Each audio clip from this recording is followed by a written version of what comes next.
Have you ever found yourself in a situation where someone constantly disrespects you, whether it's at work, in your personal life, or even from people you thought were your friends? Maybe it's a colleague who undermines your ideas in meetings, or a family member who takes you for granted, never acknowledging your efforts. It's incredibly frustrating to feel unappreciated, and it can lead to self-doubt and resentment. But here's the thing, no one has the right to devalue you. In today's video, we're diving into how you can reclaim your power and restore the respect you deserve in relationships that have left you feeling undervalued. These 7 strategies are designed to help you take back control and demand the respect that's rightfully yours. Stick around for strategy number 6. It's a game changer and you won't want to miss it. And hey, before we jump into it, make sure to hit that subscribe button so you never miss a tip on taking control of your life and relationships. The first step in restoring respect is to reevaluate your boundaries. Boundaries are essential for maintaining healthy relationships, and when you don't set them, you inadvertently allow others to overstep and disrespect you. You might have unknowingly allowed your boundaries to slip in certain relationships, and this is where the problem starts. When you let people interrupt you during meetings or make demands on your time without considering your needs, it communicates that their behavior is acceptable. But you have the power to change that. Start by clearly defining your boundaries. For instance, at work, if a colleague constantly interrupts you, politely but firmly state, "I would appreciate it if you could let me finish my thought before responding." In personal relationships, it could be as simple as saying no when your time is being taken for granted. Boundaries aren't just one-time actions. They require consistency. And here's the kicker. When you set and maintain strong boundaries, you send a clear message that you value yourself and you expect others to respect that. The second strategy is about communication. Specifically, communicating assertively, not aggressively. Assertiveness is a critical skill when it comes to regaining respect.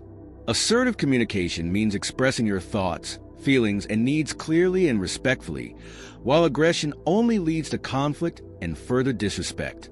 Many people make the mistake of being either passive or aggressive. Being passive means tolerating disrespect without saying anything, while being aggressive means reacting in a hostile or defensive manner. Instead, assertiveness strikes a balance between the two. For example, instead of saying, "You're always ignoring me," try using an I statement. "I feel unheard when my ideas are dismissed." This shift in language makes all the difference. By being assertive, you let others know that their behavior is not acceptable without becoming confrontational. It's a powerful tool that allows you to communicate your needs and boundaries while still respecting the other person. And the best part, the more you practice assertive communication, the easier it becomes to stand up for yourself without escalating situations. Now, let's talk about leading by example. One of the most effective ways to gain respect is to give it. This doesn't mean tolerating disrespect from others, but rather showing respect in your interactions. People are more likely to treat you with respect when they see that you treat them with the same level of dignity. Think about it. When you actively listen to others, acknowledge their contributions, and maintain a positive and respectful attitude, you're setting the tone for how you want to be treated. Leading by example is about being the kind of person you want to see in your relationships. Let's say you're working on a group project. Instead of dominating the conversation, actively listen to your teammates, give credit where it's due, and encourage others to share their ideas. By doing so, you create an environment of mutual respect. It's important to note that leading by example doesn't mean letting people walk all over you. It simply means setting the standard for respectful behavior, and that can be incredibly powerful in restoring the respect you deserve. Another key to regaining respect is knowing your worth. When you truly recognize your own value, others will begin to see it too. This is about building your self-confidence and understanding that you are deserving of respect, no matter the situation. If you don't believe in your own worth, how can you expect others to? Take a moment to reflect on all the things that make you unique.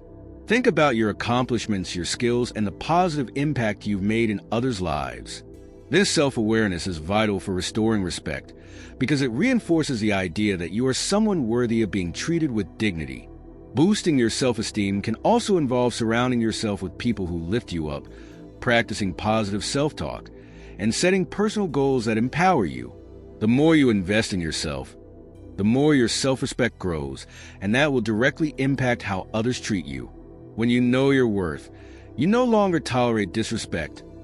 You set higher standards for how you expect to be treated, and you won't settle for anything less. Sometimes, the only way to restore respect is to confront it head-on. If you avoid addressing disrespect when it happens, you're essentially allowing it to continue. Ignoring or suppressing it won't make it go away. In fact, it will often make things worse. When you encounter disrespect, it's important to stay calm and composed. Take a deep breath and then address the behavior directly. For example, if someone interrupts you in a meeting, you might say, "I'd like to finish what I was saying." This clear and direct approach shows that you won't tolerate disrespect, but it's not aggressive. It's simply about asserting yourself. Confronting disrespect head-on doesn't mean starting a fight or becoming defensive. It means clearly communicating your boundaries and explaining why the behavior is unacceptable. This approach not only restores respect, but also shows that you're confident enough to address issues when they arise. Remember, standing up for yourself is an act of self-respect, and it sets the tone for others to treat you with dignity. There will be times when the best thing you can do to restore respect is to walk away from people who continuously disrespect you. Walking away isn't a sign of weakness. It's a sign of strength. It takes a lot of courage to remove yourself from toxic situations, especially when those situations involve people you care about or have invested time in. But here's the truth. When someone repeatedly disrespects you, it's important to reevaluate that relationship. Sometimes, walking away is the most empowering choice you can make. Whether it's a friend who always takes you for granted, a toxic workplace environment, or a partner who never values your input, distancing yourself can send a powerful message. By walking away, you're telling them that you won't tolerate disrespect, and you're prioritizing your own well-being. It can be difficult, especially if you fear being alone or fear the confrontation, but walking away can be an act of self-preservation. When you remove yourself from disrespect, you create space for healthier, more respectful relationships. Lastly, one of the best ways to restore respect is to surround yourself with people who genuinely respect you. The people you spend time with play a huge role in shaping your self-esteem and how you allow others to treat you. When you're surrounded by people who value you and recognize your worth, it becomes much easier to set boundaries and demand the respect you deserve. On the other hand, when you constantly find yourself in the company of those who undermine or dismiss you, it can wear down your confidence and self-worth. So, take a look at the relationships in your life. Are they uplifting you or draining you? Respect is contagious. When you're in positive, supportive relationships, it reinforces the idea that you deserve to be treated with dignity. Surround yourself with people who encourage your growth, support your goals, and make you feel valued. And if you're finding that certain relationships are consistently disrespectful, it might be time to reconsider their place in your life. You deserve to be surrounded by people who see your worth. To recap, here are the 7 strategies you can use to restore respect in your relationships. Set clear boundaries, communicate assertively, lead by example, know your worth, confront disrespect head-on, be willing to walk away, and surround yourself with positive, respectful people. Implementing these strategies will help you regain control of your relationships and ensure that you're treated with the respect you deserve. Remember, the most important thing is to value yourself. When you stand firm in your boundaries and your worth, others will follow suit. Don't let anyone make you feel less than you are. You deserve respect, and you have the power to demand it. If you found these strategies helpful, make sure to like, subscribe, and share this video with anyone who could use some guidance on how to restore respect in their own relationships. And as always, keep pushing forward and never settle for less than what you're worth.